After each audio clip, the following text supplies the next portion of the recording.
안녕하세요. 오늘도 커피 한 입, 건축 한 입, 커피를 한 잔 뽑아들고 시작하겠습니다. 컵의 색깔이 봄이라고 바뀌었네요. 핑크색. 남자는 핑크. 오늘은 한옥에 대해서 한번 얘기해 볼게요. 11시 45분? 학생들이 뭔가를 하려고 하네. 오늘 한옥에 대해서 얘기하는 것은 뭐 비공식적인 겁니다. 그죠?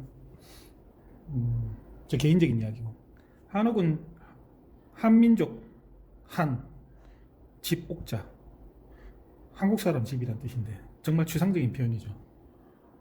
아파트는 한옥이 아니며 초가는 한옥이 아니며 집, 뭐 온갖 것들 한옥이 아닐까요?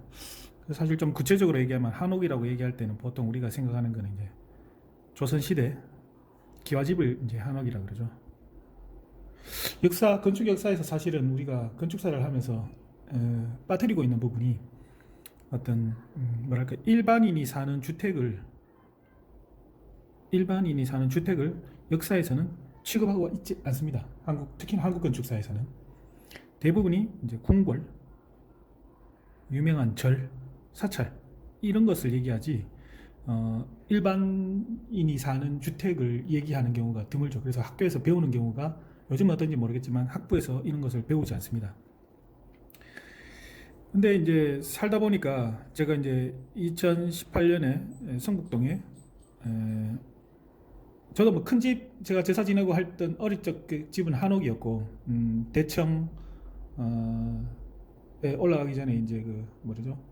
주춧돌도 아니고 그 디딤돌 돌에 서서 돌에 절을 한다든가 돌에 손을 대고 워낙 사람이 많아서 올라가지 못하고 뭐 그랬던 기억도 나고 어쨌든 성북동에 누나 집을 제가 고치면서 서울 우수 한옥상을 받았었고 그러면서 사실 그때 한옥에 대해서 관심을 가졌었죠. 되게 웃긴 아이디어도 내고 막 처음에는 만들어 보고 했었는데 결국은 이제 그 지원금이라는 틀에 어쩔 수 없이 이제 어떻게 얘기할까 갇혔다고 얘기하면 좀 부정적이고 거기 안에서 이제 한정될 수밖에 없었습니다.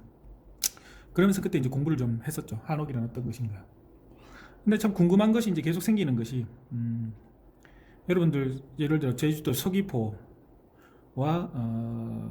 강원도 삼척의 예를 들어서 25평 혹은 30평 아파트 평면을 보시면은 같습니다. 이 평면이 같아요. 이렇게 얘기하면은 누군가는 생각하죠. 그게 왜 달라야 돼? 아파트 평면이 다 같지. 그러면은 서귀포와 삼척의 날씨는 같을까요? 날씨가? 그렇지 않죠.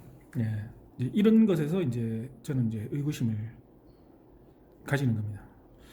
왜 기후가 다른데, 그죠? 그리고 풍경도 다르죠. 산악지방과 그리고 화산섬에 있는 어떤 풍경이나 기후 같은 것들이 전혀 다르잖아요.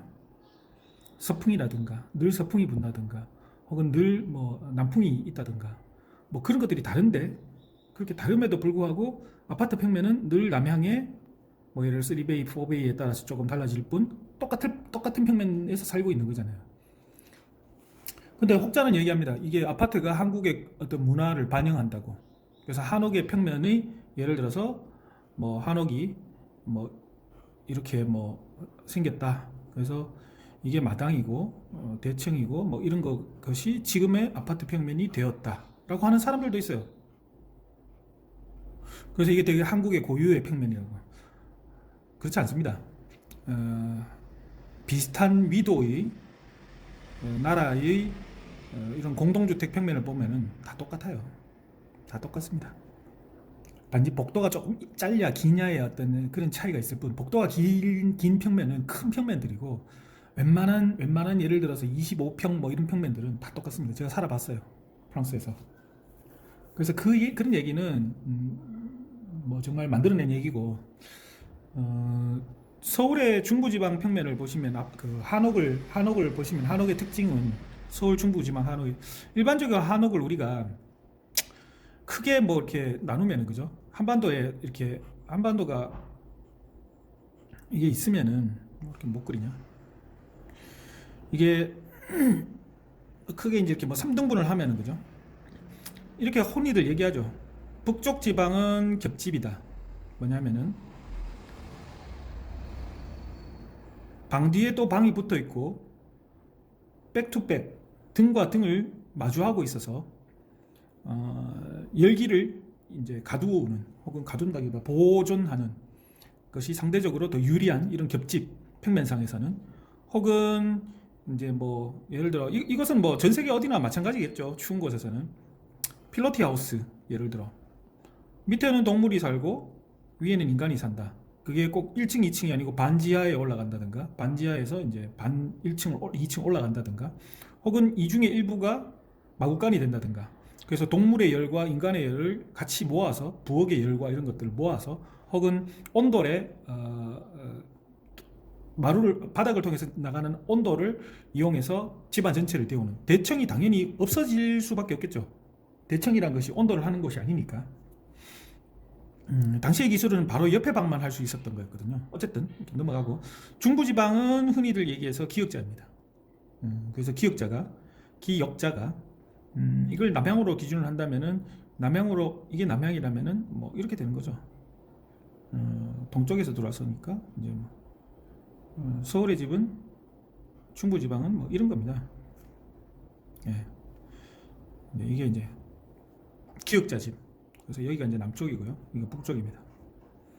그럼 남부지방은 어떻게 되냐? 이런 기역자집이 아니고 이제 일자집이죠. 이제 중부지방부터 헛집으로 이걸 겹집이라고 하면은 이건 헛집이라고 얘기하죠. 헛 이렇게 쓰는 거 맞죠? 시옷인가? 헛 이건 것 같은데. 그래서 이런 기역자집입니다. 그죠? 그래서 바람이 통하는 것이 쉽고 왜 습기가 많으니까. 그리고 열을 가두어야 하는 뭐 그런 것이 조건이 아니니까.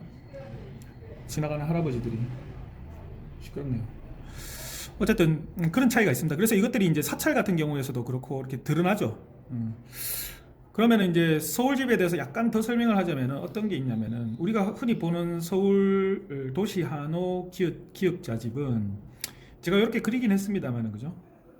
이게 이제 특징이긴 합니다. 제일 간단한 형태를 그릴게요, 제가.